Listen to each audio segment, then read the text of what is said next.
Sorry, my words. I cannot bring my word. ক্ষমতায় আর থাকবো না, ক্ষমতা ছেড়ে দিয়ে চলে যাব, আপনাদের দেশ আপনারা চালান। দর্শক শ্রোতা, এক বক্তব্য দিতে গিয়ে ডক্টর ইউনূস কেঁদে কেঁদে একই বললেন।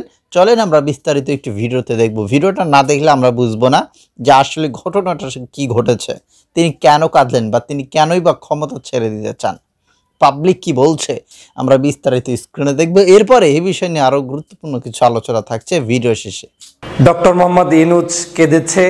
ইউনূস বাংলাদেশের নাগরিকদেরকে কাঁদিয়েছে। আমরা সাম্প্রতিক সময় তাকে আমাদের বাংলাদেশের যে বিজনেসম্যানদেরকে নিয়ে একটি অনুষ্ঠান চলছে, সেই সামিটের অনুষ্ঠানে 1974 সালের দুর্ভিক্ষের কথা বলতে গিয়ে ডক্টর মোহাম্মদ ইউনূসের চোখে পানি দেখেছি, তার চেহারার মধ্যে ক্রন্দনের ছাপ দেখেছি, তার হৃদয়ের ভিতর থেকে এক ধরনের রক্তক্ষরণ আমরা দেখতে পেয়েছি। হ্যাঁ, এটাই ডক্টর মোহাম্মদ ইউনূস, যিনি একই মঞ্চে দাঁড়িয়ে বীর দর্পে বক্তব্য দিতে জানেন, আবার একই মঞ্চে দাঁড়িয়ে দুঃখিত মানুষের পক্ষে কথা বলতে গিয়ে ক্রন্দন করতে জানেন।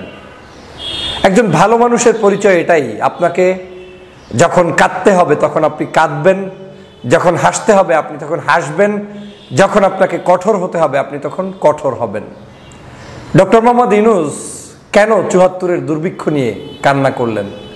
কারণ এই ৭৪-এর দুর্ভিক্ষ আপনি আমি দেখি নাই, কিন্তু ডক্টর মোহাম্মদ ইউনূসের চোখের সামনে এই ৭৪-এর দুর্ভিক্ষ চোখের সামনে থেকে তিনি দেখেছেন।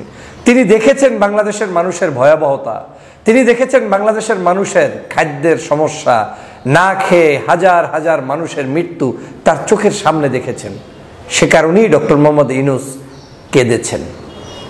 ডক্টর মোহাম্মদ ইউনূস কেঁদেছেন, বিশ্ববাসীকে জানিয়েছেন যে আমি ওই দিনের কথা তোমাদেরকে স্মরণ করিয়ে দিতে চাই, যেই দিন বাংলাদেশে কোনো খাদ্য ছিল না, মানুষের অভাব ছিল, অনটন ছিল, মানুষ না খেয়ে মৃত্যুবরণ করেছে, সেই বাংলাদেশের এখন একজন চিফ অ্যাডভাইজার তোমার সামনে আমি কথা বলছি, সে হচ্ছে Nobel laureate doctor Mohammad Yunus. বিশ্ববাসীকে দেখিয়ে দিয়েছেন যে 1974 সালে কিছু অমানুষদের কারণে বাংলাদেশের মানুষগুলো না খেয়ে থেকেছেন, কিন্তু এখন এই বাংলাদেশে কিছু মানুষ আছে বিধায় 53-54 বছর পরেও আমরা হয়তো নতুন উদ্যমে দেশকে এগিয়ে নিয়ে যাচ্ছি। ডক্টর মোহাম্মদ ইউনূস সমাজের মানুষের চোখ খুলে দিয়েছেন। তার এই ক্রন্দন দেখে আমি কেঁদেছি, সত্যিই কেঁদেছি। তার এই ক্রন্দন দেখার পরে আমার কাছে সেই 1974 সালের বিভৎস চিত্রগুলো আবার চোখের সামনে এসেছে, যেগুলো পত্রপত্রিকায় বই পুস্তকে পড়ে জেনেছি, চোখের সামনে সেগুলো ছলছল করে ভাসছে। কত বড় কঠিন পরিস্থিতি ছিল। 74 সালের মানুষ খেতে পারত না, আর শেখ পরিবার তার 54 পাউন্ড কেক দিয়ে শেখ মুজিবের জন্মদিন পালন করত। এই কেক বিতরণ করে নিজেরা উল্লাস প্রকাশ করত, আর তখন মানুষ না খেয়ে থাকতো। এমনকি এই বার্থডেগুলোতে, জন্মদিনে শেখ মুজিবুর রহমান নিজে উপস্থিত থাকতেন। এটাই ছিল 1974। 74-এর দুর্ভিক্ষে আপনারা শুনেছেন যে লবণ আসতো, লবণ পর্যন্ত তারা গুদামজাত করে রাখতো, মানুষকে দিত না। 74-এর দুর্ভিক্ষে আপনি দেখেছেন খাদ্য দ্রব্য সবকিছু একেবারে আওয়ামী লীগের হয়ে গিয়েছিল, কিন্তু কোনো সাধারণ নাগরিকরা একটু খাবার পেত না। 74-এর দুর্ভিক্ষের সময় মানুষগুলো হাহাকার করছে, লাশের পরে লাশ রাস্তায় শুধু না খাওয়ার কারণে আপনার শুয়ে আছে, হাড্ডি মাংস কিচ্ছু ছিল না, মানুষ শুধু হাহাকার করত। এই তো ছিল সেই 74। আর সেই সময় এই শেখ হাসিনারই বাবা এবং আওয়ামী লীগ সরকার যখন ছিল 71 থেকে আপনার পরবর্তী 75-এর আগ পর্যন্ত, 15ই আগস্টের আগ পর্যন্ত, সেই পরিবারটি বাংলাদেশের মানুষের উপরে জুলুম, অত্যাচার, নির্যাতনের এমন কিছু নাই যেটা করে নাই। ভোটাধিকার হরণ তো পরের কথা, মানুষের সকল অধিকার হরণ করেছে। মানুষ খেতে পারবে না, এর চাইতে তো আর কোনো সামান্যতম ন্যূনতম বেসিক অধিকার আর কিছুই থাকতে পারে না, কিন্তু সেটাও বাংলাদেশের মানুষ পায়নি তখন। অন্যদিকে তারা রাজা বাদশার মতো বিবাহ শাদী আয়োজন, সামাজিকতা সব করেছে, ব্যাংক লুট করেছে, টাকা পয়সা লুট করেছে, অন্যের বউ ভাগিয়ে নিয়েছে, এরপরে বাংলাদেশের মধ্যে অরাজকতা সৃষ্টি করেছে, মানুষদেরকে শত শত হাজার হাজার মানুষদেরকে ডাইরেক্ট খুন করেছে, গুম করেছে। এই গুমের রাজনীতি, খুনের রাজনীতি সে 71 থেকে 75 পর্যন্ত চলমান ছিল। এবং ৭৪-এর দুর্ভিক্ষ অন্যতম কারণ ছিল বাংলাদেশের রাজনৈতিক স্টেবিলিটি ছিল না। বাকশাল কায়েম করে বাংলাদেশের মানুষের ভাগ্যের পরিবর্তন না করে ভাগ্যের ক্ষতিকর সাধন করেছে। অথচ এই বাকশাল কায়েমের মূল উদ্দেশ্য ছিল একনায়কতন্ত্র, যেটা শেখ হাসিনা এই যে গত ১৬ বছরে বাংলাদেশে কায়েম করেছে। এই একই কাজ শেখ হাসিনা করেছে শেখ মুজিবের মতোই। বাংলাদেশে আর কোনো রাজনৈতিক সংগঠনগুলোকে দাঁড়াতে দেয়নি, থাকতে দেয়নি, পরামর্শ নেয়নি, কথা বলতে দেয়নি, অধিকার প্রতিষ্ঠা করেনি, যে কারণে তাকে কিন্তু বাংলাদেশ থেকে পালাতে হয়েছে। এই আওয়ামী লীগের ইতিহাসটা এরকমই, তারা ঢুকবে, বের হওয়ার সময় পালিয়ে যাবে, না হয় মৃত্যুবরণ করবে।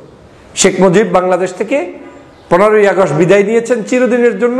শেখ হাসিনাকে বাংলাদেশ থেকে বিদায় নিতে হয়েছে, তাও চিরদিনের জন্য, কিন্তু হয়তো জানটা নিয়ে তিনি ফেরত গিয়েছেন।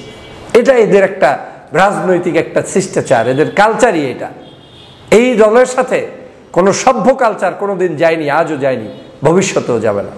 আর সে কারণেই ডক্টর মোহাম্মদ ইউনূসকে এখন টার্গেট করে শেখ হাসিনা বক্তব্য দেয়, আওয়ামী লীগ বক্তব্য দেয়। জানেন, কারণ এই ডক্টর মোহাম্মদ ইউনূস আজ বাংলাদেশের মানুষের কাছে ওদের পরিবারের চাইতে কোটি কোটি গুণ শ্রদ্ধার পাত্রে রূপান্তরিত হয়েছে।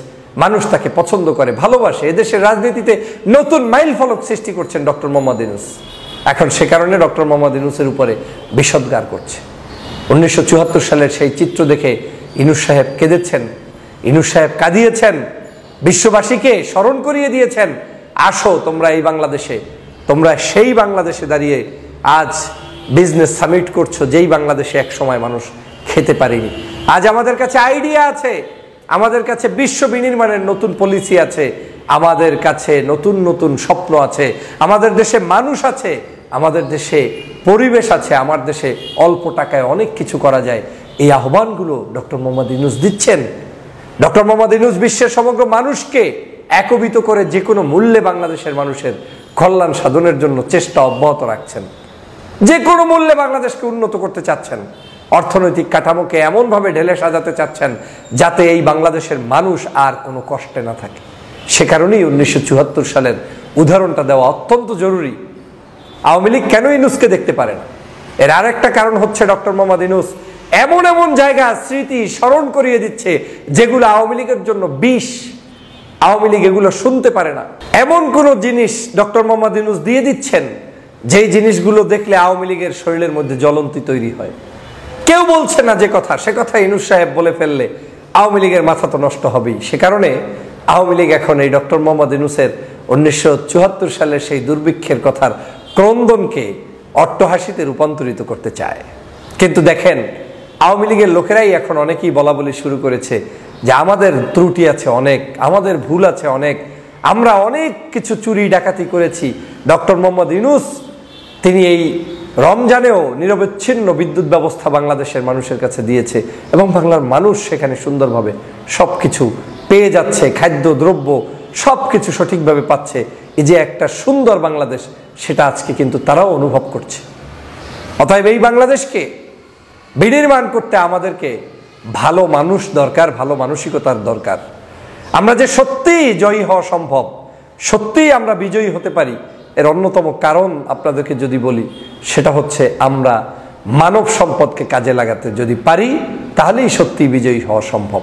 এবং সেই জিনিসটা, সেই চেতনাটাই ডক্টর মোহাম্মদ ইউনূস বারবার আপনার ভিতরে, আমার ভিতরে, আমাদের ভিতরে ইনপুট করার চেষ্টা করে যাচ্ছেন। প্রিয় ভাইরা আমার, সেই ৭৪-এর দুর্ভিক্ষর কথা আমরা স্মরণে রেখে আগামীর বাংলাদেশ যেন কোনো অবস্থায় দুর্ভিক্ষের বাংলাদেশে রূপান্তরিত না হয়, ভালো সুন্দর দেশ হয়, সেদিকে আমাদের Sorry.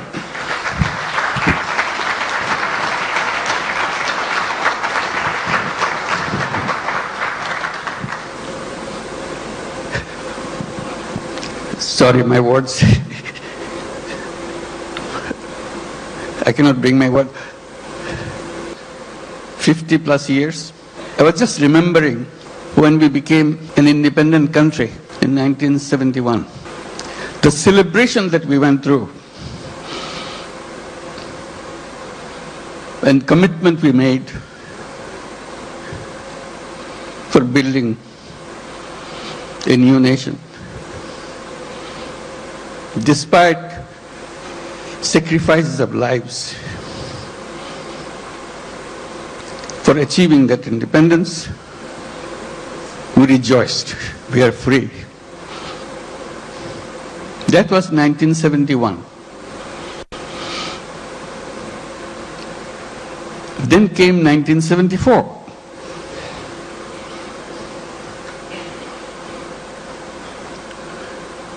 Today we are talking about 180 million people. In 1971, we were just about 1/3 of that size in population. Still the same country. 74 is a year that we cannot forget.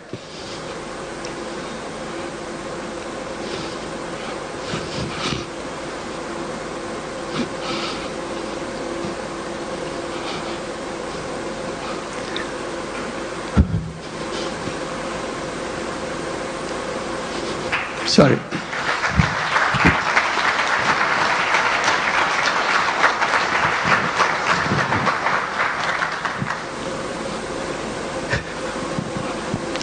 Sorry, my words. I cannot bring my word.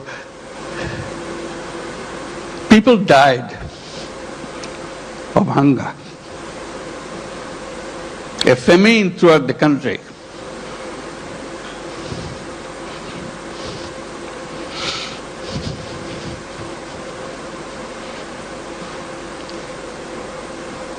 One and a half million people. আশা করছি আপনারা সেই ভিডিওটি দেখেছেন এবং সেই সাথে doctor Faizul হক এই বিষয়ের উপর কিছু বিস্তারিত আলোচনা করেছেন। প্রিয় দর্শক শ্রোতা, তিনি ক্ষমতা ছেড়ে দিচ্ছেন না, তবে ক্ষমতা হয়তোবা ছেড়ে দিতে পারেন, আবার নাও দিতে পারেন। একটা আলোচনা কিন্তু ইতিমধ্যে উঠে গেছে যে ডক্টর ইউনূস তিনি থেকে যেতে পারেন, ক্ষমতায় থেকে যেতে পারেন। আপনাদের কাছে শেষ মুহূর্তে এসে একটা প্রশ্ন রাখবো, সেটা অবশ্যই আশা করছি আপনারা জানাবেন। ডক্টর ইউনূস আসলে ক্ষমতায় থাকলে কতটুকু ভালো হবে, কতটুকু মন্দ হবে, বা কে কে চান যে ডক্টর ইউনূস ক্ষমতাতে থাকুক, বা কে কে চান যে আওয়ামী লীগ আসুক বা অন্য কেউ আসুক, একটু মতামত দিবেন কমেন্টে। তারপর আপনাদের এই কথাগুলো নিয়ে বা আপনাদের মতামত নিয়ে আমরা একটা ভিডিও তৈরি করব। দর্শক শ্রোতা, আসলে যে কয়েকটা দিন মানে সাম্প্রতিক সময় ডক্টর ইউনূস যে কাজগুলো করেছে খারাপ না, ভালোই করেছে। তারপর আপনাদের একটা মতামত কিন্তু আমাদের নিতেই হবে, জানতেই হবে। ভালো থাকবেন, ধন্যবাদ।